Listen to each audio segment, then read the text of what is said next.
nos territoires, de notre petit pays, de la Belgique. C'est en tout cas quelque chose qu'ici, à Charleroi, nous avons très très à cœur, et c'est la raison pour laquelle nous étions heureux, et nous sommes fiers, d'avoir la première rue Patrice Lumumba, et à ce stade, la seule rue Patrice Lumumba en Wallonie. Souvent, nous sommes pionniers. Après, il y a, et Gaëtan il me disait, je ne sais pas ce que je pourrais dire que j'ai fait de bien en politique à mes enfants, mais je pourrais au moins déjà leur dire que j'ai fait ça.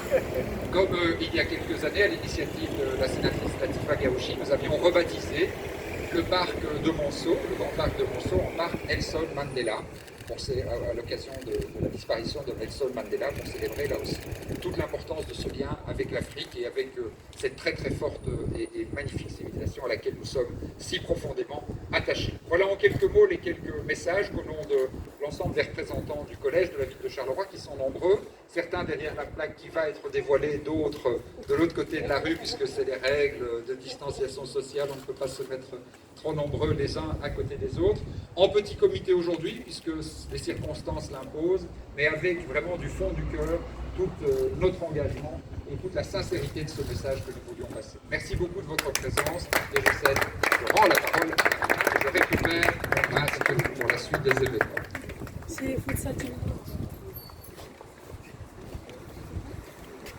Je cède la parole à mademoiselle Leslie Makosso du collectif Mémorial et lutte contre les discriminations.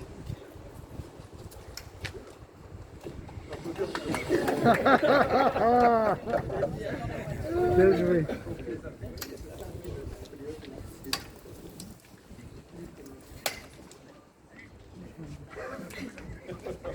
Bonjour à toutes et à tous, merci d'être venus.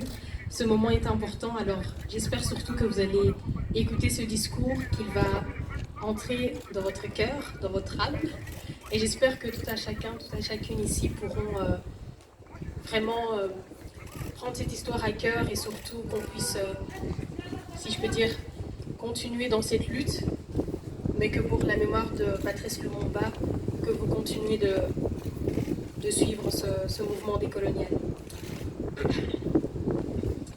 Nous sommes donc le 2 juillet 2020. Nous voici donc ici à Charleroi pour dévoiler enfin la rue Patrice Lumumba. Nous avons attendu 2 ans après la décision du conseil communal de Charleroi de rebaptiser ainsi cette rue où nous nous trouvons. Mais le fait est que la cérémonie d'aujourd'hui coïncide avec le 60e anniversaire de l'indépendance du Congo. Ceci est donc symbolique. En effet, au bout de ces 60 ans, où en sommes-nous?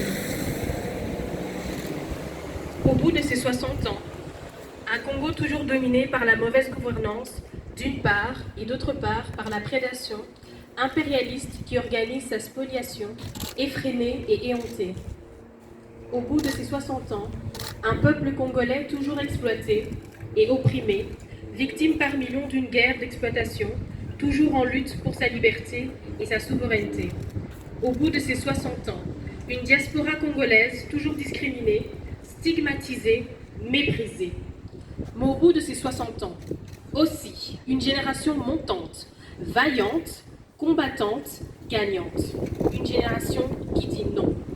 Non à la résignation, aux lamentations, à la victimisation.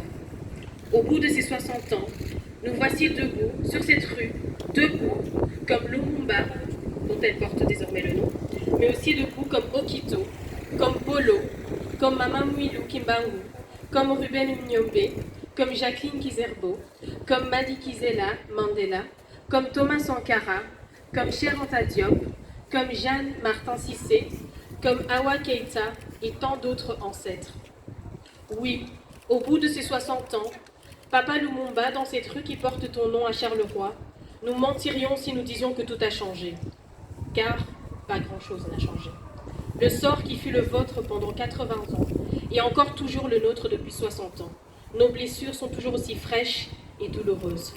Car nous connaissons que trop les métiers pénibles et des postes sous-payés en échange des diplômes de haute qualification. Nous ne connaissons que trop les insultes racistes, les évaluations injustes, les orientations scolaires vers des filières cul-de-sac, les violences policières, les contrôles aux faciès, les refus discriminatoires de logement, d'emploi, de promotion sociale que nous subissons dans l'enfance, dans l'adolescence et à l'âge adulte, parce que nous sommes des Noirs. Certes, en ce 60e anniversaire, le roi Philippe a exprimé de profonds regrets pour les crimes coloniaux commis au Congo, et c'est un premier pas dans la longue marche de la décolonisation véritable des mentalités, des peuples et des institutions, et le chemin est très long. Mais comme nos grands-parents de la génération de Lumumba, nous, afrodescendants d'aujourd'hui, de l'enclave berlinoise du Congo ou non, nous arracherons cette dignité qui nous est depuis trop longtemps déniée pour montrer au monde ce que peut faire l'homme ou la femme noire qui travaille dans la liberté. Par la récupération